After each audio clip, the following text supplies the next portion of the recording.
क्या कोई government employee यानी कि सरकारी कर्मचारी शेयर मार्केट में इन्वेस्ट कर सकता है?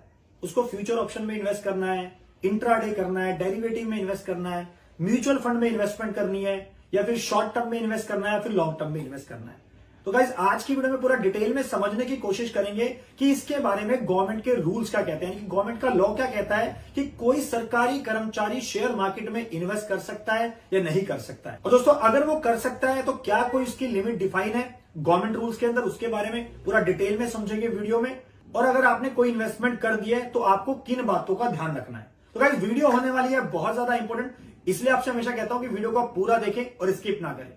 स्वागत करता हूं हमारे YouTube चैनल पर। दोस्तों चैनल पे हो तो वीडियोस को लाइक करें, शेयर करें और मुझे मोटिवेट करने के लिए लाल बटन जरूर दबा दें, यानी कि चैनल को सब्सक्राइब कर लें, ताकि ऐसे ही मैं आपके लिए कंटेंट लाता रहूं जो आपके लिए यूजफुल हो, जिससे आपको कुछ ऐसी नॉलेज मिले जिसे आप यूज कर सको अपनी डे टू डे लाइफ के अंदर। और आपने अगर हमें बाकी सोशल मीडिया प्लेटफॉर्म पे फॉलो नहीं करा है तो सबका लिंक डिस्क्रिप्शन में डाल दिया, क्लिक करके ज्वाइन जरूर कर लेना, क्योंकि वहां पे आपको मिलती रहेंगी अपडेट्स फाइनेंस और टैक्सेशन की। तो दोस्तों पहले तो मैं आपसे रिक्वेस्ट करूंगा कि जल्दी से इस वीडियो को शेयर कर दो अपने उस फ्रेंड के साथ जो गवर्नमेंट ड्यूटी करता हो, यानी कि कोई वो गवर्नमेंट इंप्लॉय है, किसी भी विभाग के अंदर है, चाहे वो सेंट्रल गवर्नमेंट में है, चाहे वो स्टेट गवर्नमेंट में है, चाहे किसी लोकल अथॉरिटी में है, किसी की यूनियन टेरिटरी में है। तो गाइस पहले बात करते हैं कि क्या वो इन्वेस्टमेंट कर सकता है। देखिए एज पर central civil services conduct rules 1964 कोई भी गवर्नमेंट ऑफिशियल यानी कि कोई भी सरकारी कर्मचारी इन्वेस्टमेंट स्पेक्युलेशन के रूप में नहीं कर सकता है शेयर मार्केट में, स्टॉक मार्केट में या किसी अदर इन्वेस्टमेंट में। स्पेक्युलेशन के रूप में कोई भी इन्वेस्टमेंट नहीं कर सकता है शेयर मार्केट में, स्टॉक मार्केट में या किसी अदर इन्वेस्टमेंट में।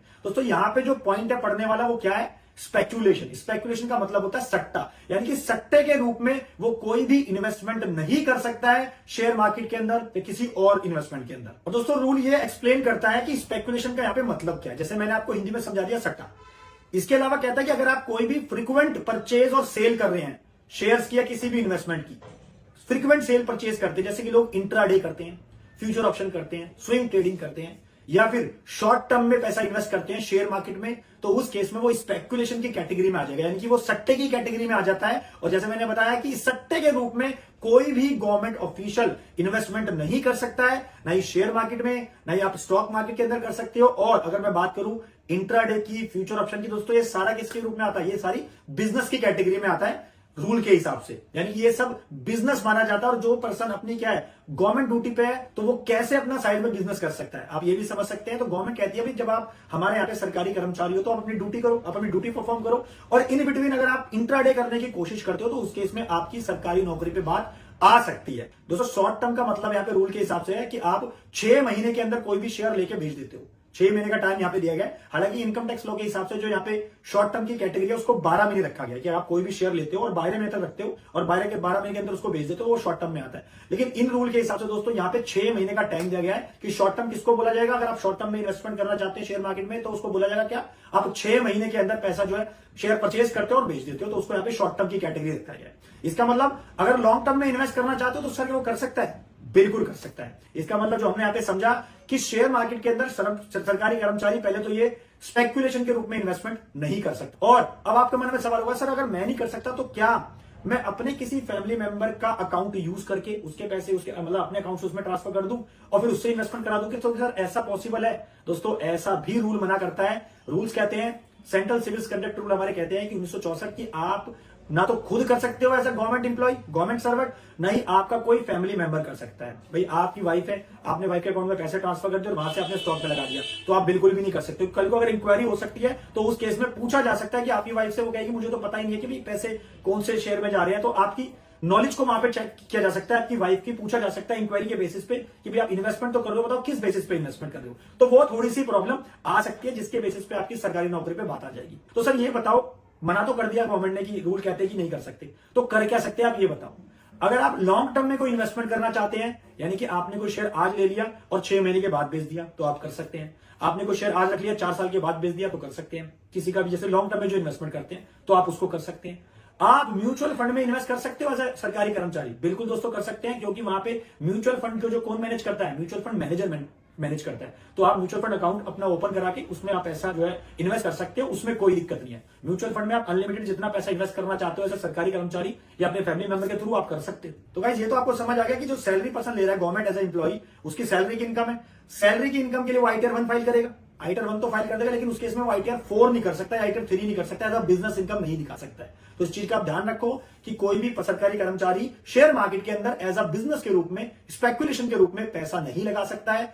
अच्छा, आप कहोगे सर क्या ऑनलाइन गेमिंग में इन्वेस्ट कर सकता है, या फिर वो क्रिप्टो में इन्वेस्ट कर सकता है, रमी सर्कल कुछ गेम वगैरह खेल सकता है? बिल्कुल भी नहीं खेल सकता है, क्योंकि रूल हमारा क्या कहता है, अगर आप रूल तो ध्यान से पढ़ेंगे कि no government servant shall speculate in stock, share market और अदर इन्वेस्टमेंट। दोस्तों अदर इन्वेस्टमेंट का यहां पे क्या मतलब हुआ? ऑनलाइन गेमिंग में इन्वेस्ट करना चाहते हो, आप रमी सर्कल खेलना चाहते हो, आप जो है कोई भी क्रिप्टो करेंसी में इन्वेस्ट करना चाहते हो, तो दोस्तों उस केस में जहां पे सट्टे की बात आएगी वहां पे आप कुछ भी इन्वेस्ट नहीं कर सकते हो एज अ गवर्नमेंट एम्प्लॉय। अब दोस्तों रूल हमारा एक पॉइंट और कहता है कि आप जो है आईपीओ में भी इन्वेस्ट नहीं कर सकते। आप एज अ सरकारी कर्मचारी, आपको कोई भी फैमिली मेंबर या आपके बिहाफ पे कोई काम कर रहा हो तो वो भी आपका इनिशियल पब्लिक ऑफरिंग में इन्वेस्ट नहीं कर सकता है। किन केसेस के अंदर? अगर आप या आपका कोई भी फैमिली मेंबर डायरेक्टली इन्वॉल्व होता है उस आईपीओ को लाने में, यानी कि मान लेते हैं कोई आपका घर का आदमी सेबी के अंदर बैठा हुआ है और वो आपसे कहता है कि भाई तू वहां पैसा लगा दे, इस आईपीओ में डाल दे, तो उस केस में भी वो नहीं कर सकता है।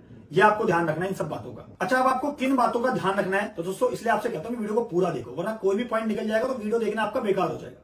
किन बातों का ध्यान रखना है अगर आपने इन्वेस्टमेंट कर दी है?